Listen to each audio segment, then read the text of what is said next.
Hello and welcome to another tutorial, and today I will be showing you how to create a sepia tone post-processing effect. First off, you will need a canvas layer with a color rectangle node as a child node, and you will need to stretch the rectangle to fit the dimensions of your window in which the game is run. You can check the exact dimensions in the project settings under Windows tab. So I will just duplicate this element that I have and replace the shader that I had under the material section of the color rectangle. I'll create a new shader and name it sepia. I'll start off by deleting everything except the fragment function in our shader. The idea behind sepia tone shader is that you create new colors by modifying all existing color channels by multiplying them by a certain multiplier, and in this way creating one new channel. I'll define our screen texture variable, color from screen texture variable, and red, green and blue color channels.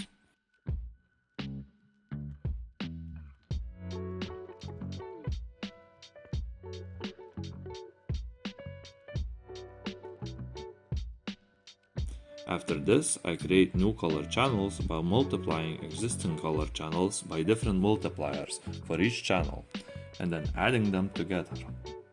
These are the multipliers I got from the Microsoft page on sepia tones.